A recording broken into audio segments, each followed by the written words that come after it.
Hello students, welcome to the next video of our subject auditing. इससे पहले के videos में मैंने आपको प्रिपरेशन बिफोर ऑडिट के बारे में बताया था, ऑडिट प्रोग्राम के बारे में बताया था।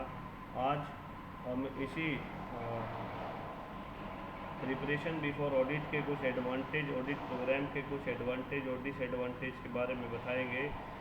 What are the advantage of an audit program, यानी कि अगर एक ऑडिटर अपने ऑडिट से पहले एक अच्छा ऑडिट प्रोग्राम डिज़ाइन करता है, प्रिपरेशन करता है, then what advantage will be derived by him.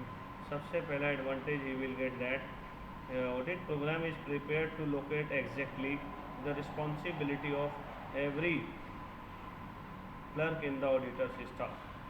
Thus, each one of them gets work according to his capacity, and the auditor can know about the progress of the work done by his staff. Since the program takes into consideration all the details involved in the work to be followed during the audit, no portion of the work is left from checking. क्योंकि पहले से ही total task को effectively distribute कर दिया गया, divide किया गया, और कोई भी टास्क ऐसा नहीं होगा which will not be properly assigned to the clerk. Next is there in case एक person goes on leave, the portion of his work where he has left can easily be located and assigned to the another employee. With the help of audit program, the work of audit can be completed in time, quite methodically and efficiently. The other benefit is there. The audit program after completion of work becomes a sort of progress chart, and the auditor can easily find out that the work has been completed as per his plan, and with his help he can confidentially proceed to sign the final audit report. तो ये कुछ advantage of audit programme मैंने आपसे discuss किए हैं। अब advantage के साथ साथ there are many disadvantages of audit program also, जबकि एक ऑडिटर ये नहीं चाहता कि ये सब डिसएडवांटेज उसके ऑडिट प्रोग्राम में इन्वॉल्व हों, बट ऐसा हो जाता है। And an a good auditor, an efficient auditor should try to remove this disadvantages.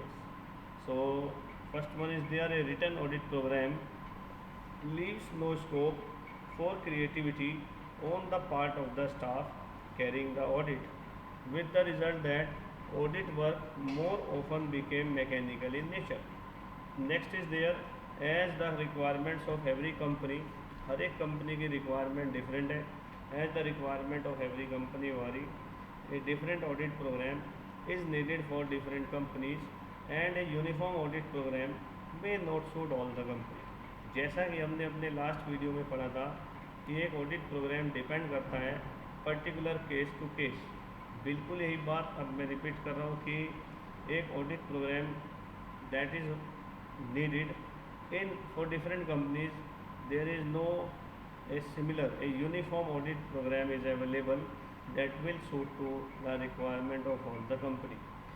Next is disadvantage is there, inefficient audit staff may try to hide their incompetence behind rigid audit program, giving plea that no specific instructions were issued to them. So to guard against the disadvantages, it's usually suggested that an audit program should be done in an efficient manner, so that the disadvantage of the person, the audit, may be minimized. So now today in our next lecture we will talk about this topic, that is detection and prevention of errors. Detection and prevention of, आज का हमारा ये topic next है, detection and prevention of errors. That is the main object of auditing, कि हम सभी अगर कोई एरर है हमारे अकाउंटिंग बुक्स में, तो एक अच्छा ऑडिटर उसे डिटेक्ट करे, साथ ही साथ इन फ्यूचर ऐसी प्रॉब्लम एराइज ना हो। दैट्स वाई उन सबको प्रिवेंट करे, रोक दे, because this is the first duty of an auditor, कि वो किसी भी टाइप के एरर्स को, किसी भी टाइप की फ्रॉडलेंट एक्टिविटी को डिटेक्ट करे और साथ ही साथ उनको प्रिवेंट करे। तो मैं आपको पहले ही बता चुका हूँ इसको लास्ट वीडियो में, and it would be apt to remark that errors generally arise out of the innocence or carelessness on the part of those responsible for the preparation of accounts, while fraud involves some intention to gain out of manipulating records. तो जैसा कि ये next slide में आप देखें, miss appropriation of cash, miss appropriation of goods by employees and manipulation of accounts like showing more profits, showing less profit by top management. तो इस type के किसी भी एक्टिविटी को, फ्रॉड्स को, एरर्स को डिटेक्ट करना, प्रिवेंट करना, that is the main objective of an auditor. Audit का मेन ऑब्जेक्टिव है। तो मैं आपसे बता चुका हूँ एरर्स क्या होते हैं। एरर्स और फ्रॉड दोनों में कुछ डिफरेंस है, आप सभी जानते हैं। And it would be at to remark that errors generally arise out of the innocence और केयरलेसनेस, या तो इनोसेंस की वजह से या केयरलेसनेस की वजह से। किसके पार्ट पर?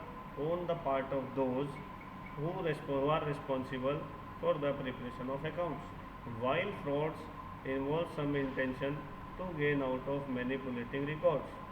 तो एरर्स भी कई तरीके की आपके सामने मैंने लिख दिए हैं, जिसमें सबसे पहले error of omission, error of commission, error clerical error and error of principles and compensating errors. तो सबसे पहले हम लिखेंगे एरर्स ऑफ ओमिशन।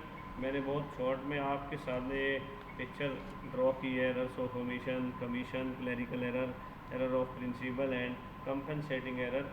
इसमें एरर्स ऑफ ओमिशन जो भूलने की समस्या, भूलने की एरर ऑफ ओमिशन का मतलब जो अकाउंट मेंटेन करने के लिए रिस्पॉन्सिबल लोग हैं, उन्होंने किसी एक एंट्री को ही छोड़ दिया भूल से, उसको नोट ही नहीं किया, रिकॉर्ड ही नहीं किया। तो मैं यही बताना चाहूँगा, error of omission generally arise due to the mistake of the person. If a transaction has been omitted from being entered in the books of accounts wholly or partially, it is a good example of error of omission।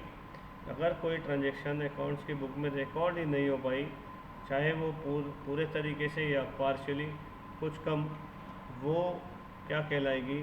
That is called errors of omission. Error of omission from being entered in the book of account wholly or partially, this is called error of omission।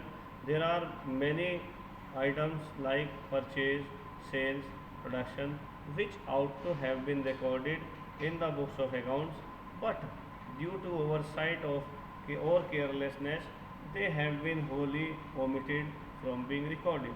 अगर किसी transaction को record ही नहीं किया गया तो वो transaction का हमारी अकाउंटिंग बुक्स पर, ट्रायल बैलेंस पर, प्रॉफिट एंड लॉस अकाउंट पर किसी भी तरह का कोई इफेक्ट नहीं होगा।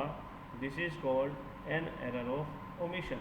Apart from this there are cases where item remain partially recorded. ऐसा भी हो सकता है द रेंट और इंटरेस्ट में हैव बीन पेड फॉर 10 और 11 months and the remaining part of it which is unpaid और outstanding has not been recorded in the journal.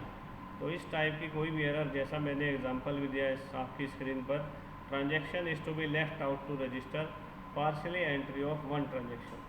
Partial entry of one transaction, या तो आपने किसी ट्रांजेक्शन की entry partially की है, पूरी नहीं कर पाए, या फिर transaction is to be left out, या फिर वो ट्रांजेक्शन कम्प्लीटली छूट गई, लिखने से भूल गए आप लोग। इस ऐसी स्थिति में आपके ट्रायल बैलेंस पर, उसके टोटल पर किसी भी तरह का कोई भी प्रभाव नहीं पड़ेगा। And to detect this type of error that is very difficult, ये बड़ा मुश्किल काम होता है। The errors which produce some effect on the agreement of trial balance वो इजीली डिटेक्टेबल होती हैं, लेकिन इस टाइप की एरर को डिटेक्ट करना that is a very difficult task. Next errors of commission. ये errors of commission usually arise through negligence in the matter of recording some business transactions in the books of accounts। They are the outcome of a sort of writing doing on the part of clerk। ये writing की कुछ mistake है जो clerk के part पर arise हो सकती है। If an item is incorrectly recorded in the journal और posted in the ledger, it is an error of commission. आपने किसी ट्रांजेक्शन को, किसी आइटम को इनकरेक्टली रिकॉर्ड कर दिया आपने जर्नल में, या लेजर में इनकरेक्टली पोस्ट कर दिया, that is called error of commission. इसका कुछ एग्जांपल मैं आपको दे सकता हूँ। इनकरेक्ट रिकॉर्डिंग होली और पार्शली, आपने एक सेल के ट्रांजैक्शन को 1500 रुपये रिकॉर्ड कर दिया 5100 रुपये की जगह पर। देख लीजिए आप, एरर ऑफ कमीशन है, मिस्टेक है क्लर्क के पार्ट पर, उस आदमी के पार्ट पर जो अकाउंट्स को क्रिएट कर रहा है, बना रहा है। आपने सेल की एक ट्रांजैक्शन को 100 रुपये की जगह 10 रुपये एंटर कर दिया, जिससे कि आपके ट्रायल पर भी कोई प्रभाव नहीं पड़ेगा। दूसरा, इसके अलावा इनकरेक्ट पोस्टिंग और posting an item into A wrong account, ये भी एक एरर ऑफ कमीशन है कि आपने या तो गलत खाते में पोस्ट कर दिया या फिर आपने एक पोस्टिंग ही गलत कर दिया। तो इसने लिखा a wrong amount if any wrong amount is entered. Suppose 100 रुपये की सेल को 10 रुपया लिख दिया हमने, 10 रुपये, तो लिखा sale of 100 rupees may be return as ₹10 to the debit of the customers account, दस debiting ₹90 less than the real figure. 100 रुपये की जगह आपने 10 रुपया लिख दिया। This effect, the effect of this erroneous posting in the trial balance would be that the debit side would be short by 90 rupees and it would show a difference. Similarly, जैसा मेरे सामने भी दिखाया आपको, ₹1500 रिकॉर्डेड, 1500 रिकॉर्डेड एज ₹5100। इस type के error को हम एरर ऑफ कमीशन लिखते हैं, मानते हैं। तो ये दो एरर आज के वीडियो में, बस हम इन दो एरर्स को डिस्कस करेंगे। आगे की एरर्स को नेक्स्ट वीडियो में एक्सप्लेन करेंगे, डिस्कस करेंगे। आई थिंक आप इन सभी वीडियोस को देखेंगे और अपने स्केड्यूल के अकॉर्डिंग जूम क्लास को अटेंड करेंगे। Have a nice day.